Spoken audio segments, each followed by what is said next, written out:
नवागत collector Aditya Singh ने सबसे पहले अपने कलेक्ट्रेट परिसर के बाद जो दौरा किया है वो अशोकनगर जिला चिकित्सालय का है। ये कोई पहली बार नहीं है कि पहली बार कलेक्टर आते हैं और जिला चिकित्सालय आते हैं। तो ये डीएम भी लगभग उसी तरह के रहे हैं, मगर उन्होंने पहले ही दौरे में जिस तरह के तल्ख और सख्त जो है लहजे में यहाँ के प्रशासन को चीज़ें बताई हैं वो बहुत गौर करने वाली बात है। एक तो डॉक्टरों के और दूसरे स्टाफ के समय पर न आने का मामला है, इसके अलावा पंजी का संधारण न होने का मामला है, मैन पावर्स की बात है या समय पर आने वाली सुविधाओं का न होना कलेक्टर के पहले दौरे में ही खुलकर सामने आ गई। अशोकनगर जिला प्रशासन जिस तरह से कुछ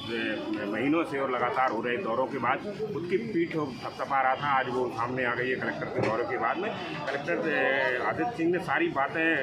बंद कमरे में सिविल सर्जन को बताई हैं और उनके लिए समय भी तय किया गया है कि कौन कौन सी चीज़ों को सही और दुरुस्त करना है। अब उम्मीद लोगों को ये जाग रही है कि जिस तरह की बात नवागत कलेक्टर कर रहे हैं कि चाहे वो सुविधाओं के विषय में हो, चाहे यहाँ के संसाधनों को लेकर हो या यहाँ के कामकाज करने के ढर्रे को लेकर हो, तो इन सब चीज़ों में कितनी सुधार की गुंजाइश बनती है और कितनी हो पाएगी ये देखने वाली बात है। बाकी अशोकनगर जिला चिकित्सालय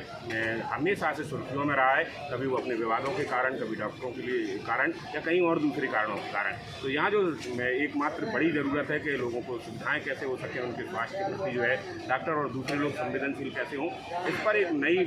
उम्मीद दौरे के बाद जब लोगों के बीच में बन रही है। तो देखा जाएगा कि अगले कुछ दिनों में, कुछ समय में जब ये यहाँ रहेंगे तो किस तरह की चीज़ों में सुधार है। आज हमारे जिला अस्पताल में अशोकनगर ज़िले में फर्स्ट विज़िट था, जिसमें हमारे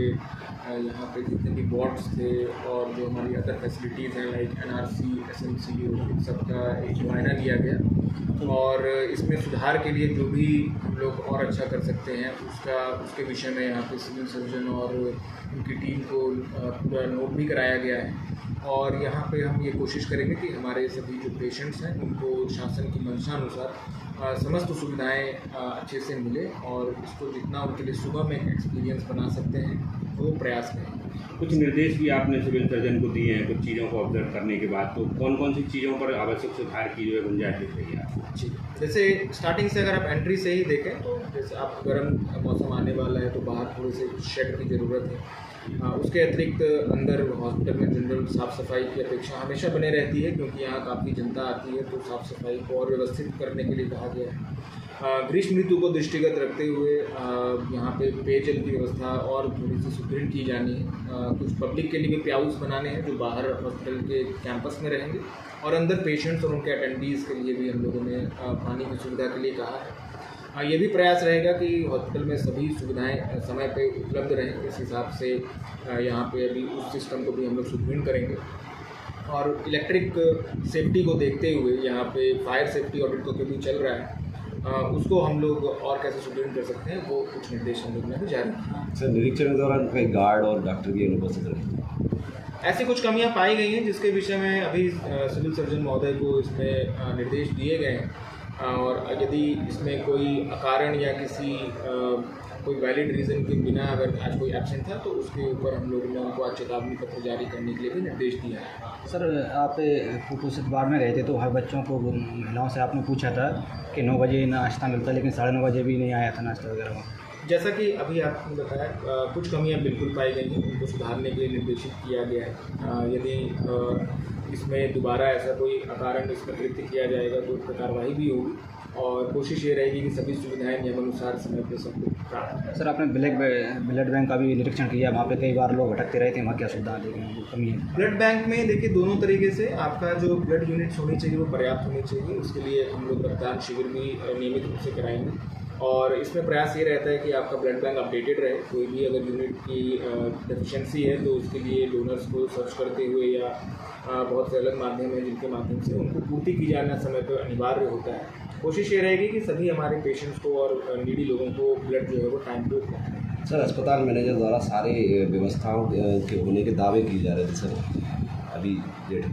देखिए कहीं भी कोई अगर कमी है तो वो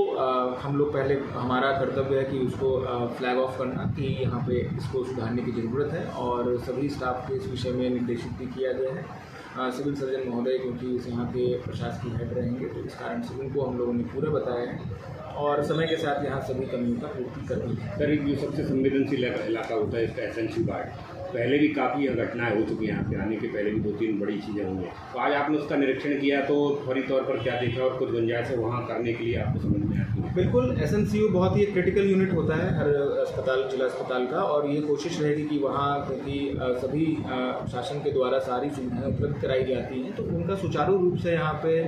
मैनेजमेंट रहे, प्रबंधन रहे और सुगमता से सभी चीज़ों का संचालन रहे। और जो कमियाँ आपके माध्यम से भी पता चली है मुझे और आज खुद भी देखी है, उन सभी को नोट भी कराया है और क्योंकि उनको पूर्ति में कुछ समय भी लगता है, तो नियमित रूप से उनको मॉनिटरिंग की जाएगी कि उसमें कार्य चालू हुआ है कि नहीं, और यही प्रयास रहेगा कि सभी कमियों को पूर्ति करते अच्छा, सुगम और एक सुरक्षित वातावरण यहाँ बनाया जाए। तो किस तरह की चीज़ों को जो है और दुरुस्त करने की बात कर रहे हैं? तो उन्होंने मैन पावर को थोड़ा टाइम पे आने का बोला है जी, रिपोर्ट टाइम है, ऑन द टाइम में। एक दूसरा